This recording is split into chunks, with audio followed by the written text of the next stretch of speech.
Well, let's bring in the one and only Benny Johnson, host of The Benny Johnson Show, and of course a close friend of Charlie Kirk, and he has quite the applause. This is awesome.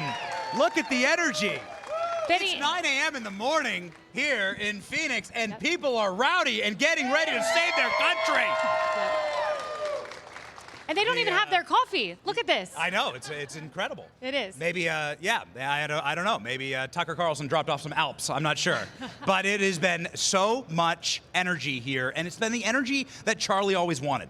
Charlie wanted a dinner table, like on Thanksgiving, where maybe you have a couple wine-ons, okay, that hit the box of wine a little, and maybe they're fighting a little bit, maybe there's a debate, a battle, but in the end, we're all family, right? In the end, we all have the same mission, to save our country from the communists that want to take it over, and most importantly, that want to use violence to do so. And so this is a stand in the line saying no more. We are here to save America in the name of Charlie Kirk. I love the way you describe that. There's a common worldview of everyone here, and that's one thing I've heard when I talk to the crowd. I want like-minded people. I want to talk to them. I want to be encouraged, and I think you're seeing that here.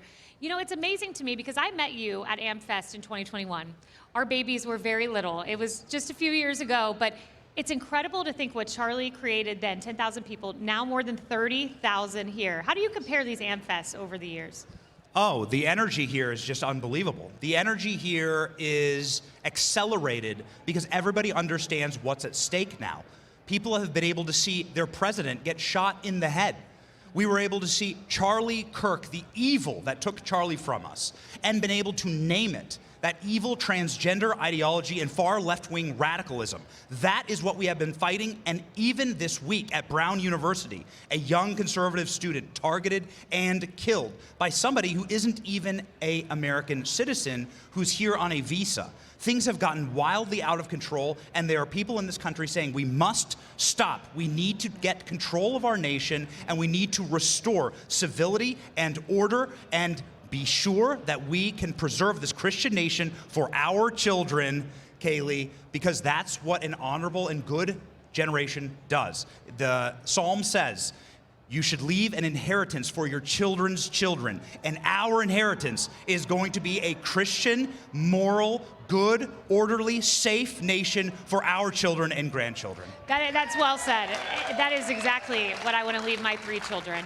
And I know you as well.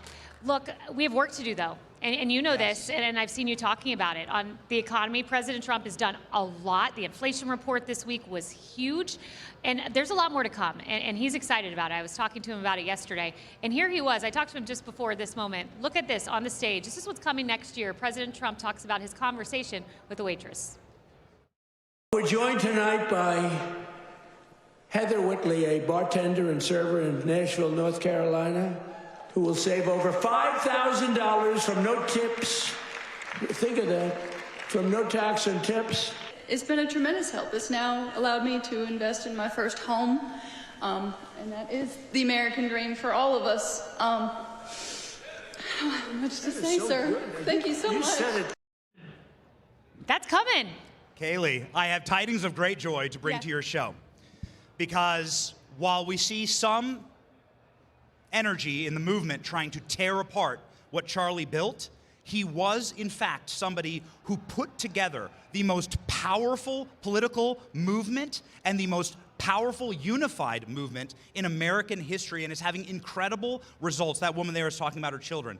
You are a mother, I'm a father. Right now in America, we are witnessing a miracle.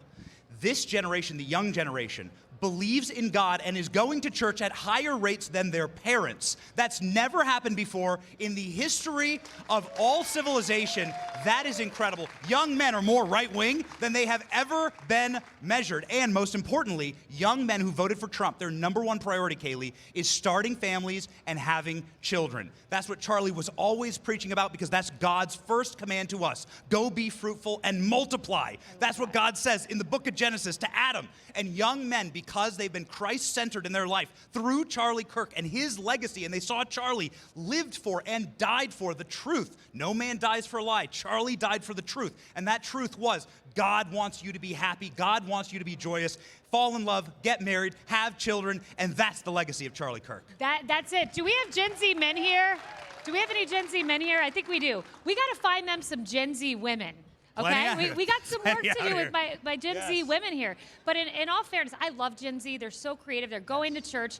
And I'm very passionate about helping Gen Z achieve those dreams that you talk about. And Trump, we're going to talk about this a little later in the show, but a national housing crisis, potentially declaring that to get young people houses. It's big.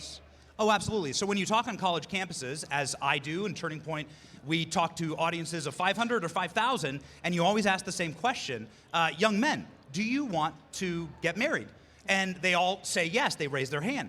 Do you want to bring your wife home to the frat house on your wedding night? Right. And no, everyone No. laughs because, of course, that's absurd. It's in our bones. We want to take our wife, we want to take our families home to our home. You ask the same thing of young women. Do you want to be mothers? And they all raise their hand. Young women, would you like to be mothers someday? Yeah. Raise your hand if you'd like to be a mom someday. Love it.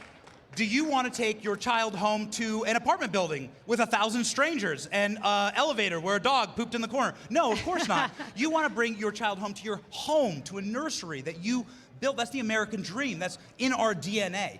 And so young people naturally want homes. They know that home ownership is the rite of passage to get married, to have children, and we have a population collapse going on in this country. It's something that Charlie was constantly talking about. And so here's how we solve it right now, because we need young people to be inspired to get families, start families, get married, and get into homes. And you must have home ownership to do that.